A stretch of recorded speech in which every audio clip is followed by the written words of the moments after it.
পিছন দিয়ে আইসা আমার মনে হয়েছে যে না আমার 4-5 লোকে একদম আগে মুখ আটকাইয়া হাত পা দইরা আমি হাত পা ছড়াছড়ি করতেছিলাম, সারা শরীর একদম রশি দিয়ে আর কষ্টের দিয়ে পেঁচাইছে। এই মাথা থেকে পা পর্যন্ত একদম বাঁধা, অনেক ই কইরা করছি। ওই বস্তার মুখ খুইলা গেছে আমার মাথা বের হয়ে গেছে। আমাকে নিয়ে যেয়ে তারপর তাদের মেন উদ্দেশ্য ছিল আর কি আমার বাচ্চা নষ্ট করা। তারা জানতে পারছে যে আমি প্রেগনেন্ট, মেন উদ্দেশ্য ছিল বাচ্চা নষ্ট করা। যখন আমি আর কি বাচ্চা নষ্টের জন্য ওষুধ নিয়ে এসেছি, কী ওষুধ জানি না, বলছে যে ওষুধ খাওয়ার জন্য। তখন আমি বলছি যে ওষুধ খাবো না, তখনই আমার এই হাতে পায়ে আঘাত করা হয়। ভোলাই যাচ্ছি, আমার হাজব্যান্ড বলছে কি যে 7:30টায় একটা লঞ্চ আছে, ওটা সাইরা 8:30টায় যাইবো লাহারাট। কিন্তু লাহারাট যাই দেখি যে লঞ্চ নাই। এখন ওনাদের জিজ্ঞেস করছি, অন্য বলে কি আসবে না। আমার হাজব্যান্ড বলে যে আসবে, তুমি বসো। তা আমি অনেকক্ষণ বসে আছি, ঘাটার লোকেরা বসে আসবে না। ওনারা বলছে স্পিড বোটে যাইতে। আমি স্পিড বোটে যাবো না রাত্রিবেলা একা। তা আমি বলছি যে না আমি স্পিডে যাবো না। এখন অনেকে বলে কি যে বোর্ডে নেওয়ার জন্য না মিথ্যা বলে লঞ্চ আসবে। আমি বসেছিলাম, আসে না। তারপর এক পর্যায়ে যে শিওর হয়েছি যে লঞ্চ আসবেই না। তা ফেরার উপায় কি যে লাস্ট একটা বাস আছে 9:10 না 15-তে ফেরার জন্য। তারপর আমি ওই বাসের জন্য অপেক্ষা করি। অনেক বাইকে গাড়িতে আমার ডাকছে যে চলেন আপনারে দিয়ে আসি, 20 মিনিট সময় লাগবে সে খেয়াঘাট। আমি বলছি না বাসে যাবো, কারণ বাসে অনেক মানুষ যায় একা একা। এই জন্য আমি ওই বাজারের মাঝখানে একটা দোকান না, ওইটা ইউনিয়ন পরিষদ মানে কি জানি না, ওখানে অনেক চেয়ার। তো ওখানে বলছে যে আপনি এখানে বসেন, বাস আসতে সময় লাগবে। আমি অনেকক্ষণ বসেছিলাম ওইখানে। লোকেরা যারা স্থানীয় মানে লোকাল ড্রাইভার আছে ওনারাও দেখছে। তারপর আমি বাসে করে আসলাম। আসার পর লোকেরা তো আগেই নামে গেছে, বাস আসার সাথে সাথে পুরুষ লোকেরা। তো আমি শেষে নামলাম। এসএমসি ওটসালাই এলো আরো উন্নত নতুন প্যাকে, জীবন বাঁচায়, জীবনকে এগিয়ে নিয়ে যায়। নাইমা বাসটা এরকম তেসি পেয়েছিল, তো আমি বাসের দরজার সামনে থাকবো, এদিক দিয়ে ঘুরে আর কি বাসের পিছন দিয়ে যাওয়া ধরছি। আর তখন আমার পিছন দিয়ে আইসা আমার মনে হয়েছে যে না আমার 4-5 লোকে একদম আগে মুখ আটকাইয়া হাত পা দইরা আমি হাত পা ছড়াছড়ি করতেছিলাম, সারা শরীর একদম রশি দিয়ে আর কষ্টের দিয়ে পেঁচাইছে। ওই যে অনেকগুলো বাস সারি দেওয়া থাকে না, হ্যাঁ ওই পাশে। তাই একটা বাসের মাঝখানে একটু ফাঁকা থাকে না, ওইখান দিয়ে এরকম বের হয়েছে। তা এরকম কয়েক মিনিট পর তারপর আমার তো চোখ বাঁধা, কোনো কথা বলতে পারি না, নিঃশ্বাস পর্যন্ত নিতে পারি না, মানে পুরো কাতর হয়ে গেছি। তারপর গাড়িতে উঠেছে, কী গাড়িতে উঠাইছে এটা আমি দেখি নাই, বলতে পারবো না যে কী গাড়িতে আমাকে উঠাইছে। বলছে ওষুধ খাওয়ার জন্য। সেরকম তো যতই বাদুক জোরে আঘাত করলে তো আমি একটা ফিডব্যাক দেই, তাই ওইটা ওরা মানে ভয় পাইছে। এই জন্য বলছে যে মারতে দরকার নাই, ওষুধ খাওয়াই দেয়। আমার পেটে লাথি মারছে, আমার বোরকা ছিল এই খুইলা ফেলাইছে, 2 পার্টের বোরকা ছিল। তা বলছে যে ওষুধ খাওয়াই দিলেই ঝামেলা শেষ। ওষুধ আমি খাবো না। তারপর আমার হাতে দিছে, কি দিছে আমি চোখে দেখি নাই, আমি দেখতেছি যে একদম পুরে উঠতেছে।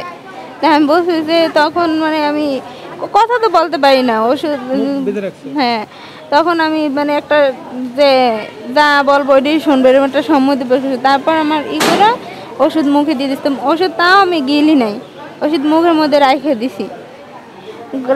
পর ওষুধ দিয়ে তো মুখ আটকাই দিছে, তো রাইখে দিতে পারি গালগুলো মনে হয় যেন একদম কেমন সেদ্ধ হয়ে গেছে, ওষুধের পার ওষুধ গলে গেছে না।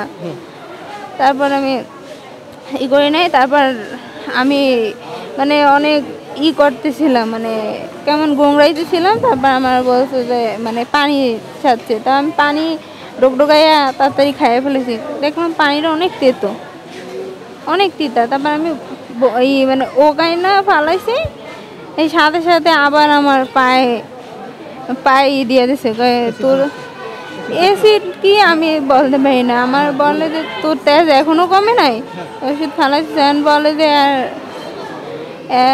এর বাচ্চা এবার নষ্ট হয়ে যাবে না, ওষুধ কিছু খায় নাই, হ্যাঁ এর মাইরে ফেলাই তৈবে এলো বাচ্চা অশেষ। তা এখন ওই সাথে লোক যা নিয়ে আইছে, কারে নিয়ে আইছে আরো লোক, তা তো আমি দেখি নাই। তা রাগয়ে আইতে যাইতেছে, রাগয়ে কইতেছে আইতে যাইতেছে, আনছো মিথ্যা কত কইয়া, বয়দানের কথা কইয়া এত ঝামেলা কিনলেগা, আমার এত ঝামেলা ভালো লাগে না, এই কইয়া মনে হলো যেন লোকটা দূরে গেছে।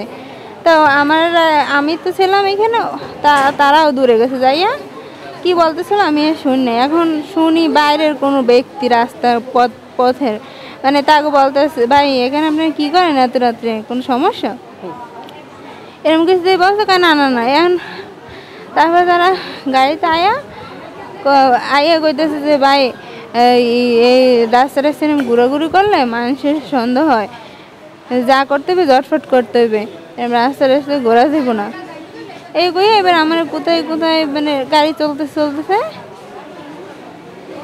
পরে আমার ওই যে ওই রাস্তা দিয়া নাই অনেক দূরে ফালাইছে, আমার মনে হয়েছে যে হাইটে যাইতেছে অনেক দূরে, হ্যাঁ 2-3 জনে আর কি ধরছে। আমি তো পুরো শরীরটা একদম এরকম বাঁধা, পলিথিনে ভরা, মানে পুরো শরীরটা এই মাথা থেকে পা পর্যন্ত একদম বাঁধা, যে শুধু হাত পা বাঁধা তা না, এরকম গোল গোল করে বাঁধা। হ্যাঁ তারপর ফালাইছে, তারপর আমি তো এমনি কষ্ট দিয়ে পুরো মাথাটা একদম আটকানো, কান কোন সহ চোখ। তা আমি এক পর্যায়ে দেখলাম যে কোনো মানুষের শব্দ পাই না, আর শুধু মেইন রাস্তা দিয়ে গাড়ি যায়, দুনুম একটা শব্দ হয়, বাইক যায়, মাটির সাথে মেশানো তো গাড়িগুলো যাইলে একদম শব্দ পাই। তা আমি আস্তে আস্তে ওদিকে যেদিকে শব্দ যায় মানে আগানোর চেষ্টা করছি, যে সামনের দিকে আগাই প্যাকেট অবস্থায়, কিন্তু আমি আগামো যে আমার হাতে এদিকে ফোসকা পড়া ব্যথা, আমি রশিতে ব্যথা পাই, আমার ফোসকাগুলো অনেকগুলো ফাইটে গেছে, ওই যে চেষ্টা করতেছি রশির ঘষায় অনেক ব্যথা পাই, আগাইতেও পারি না। তারপর আগাইতে পারি না যতটুকু, রাত্র অনেক হয়েছে কিন্তু আজান দেয় না। আমি বলি যে রাত্রকে পোয়াইছে, আজানও তো দেয় না, কোনো আজান শুনি না। আমি এও ভাবি যে চারপাশে কি কোনো মসজিদও নাই, মানুষও নাই, কোথায় এসে পড়লাম, এরকম ভাবতে তারপর দেখি যে অনেকগুলো মসজিদে আজান দেয়। তখন আমি বুঝলাম যে না, আশেপাশে তো মসজিদ আছে, মানুষজন আছে, আমি তো ভাবছি কোন জঙ্গলে না কোথায় আসছি, এটা তো দেখতে পারতেছি না। তারপর আমি তো অনেক করছি, ওই বস্তার মুখ খুইলা গেছে আমার মাথা বের হয়েছে। তারপর আমি মাথা তো কথা তো বলতেছিলাম না, মানে এরকম শব্দ করতেছিলাম, মানে পা নাড়াইতেছিলাম। ওইটা রাস্তা দিয়ে হাইটে যায় একজন লোক দেখছে, তখন মানে ফর্স হয়ে গেছে এরকমই হইবে। তারপর তো উনি উনি লোকজন নিয়ে আসছে, 2 জনকে চিনতে পারছি, এই যে হাসিব, আর একজনের নাম জানি না, চেহারা চিনি, আমার স্বামীর যে তার প্রথম স্ত্রীর ভাই।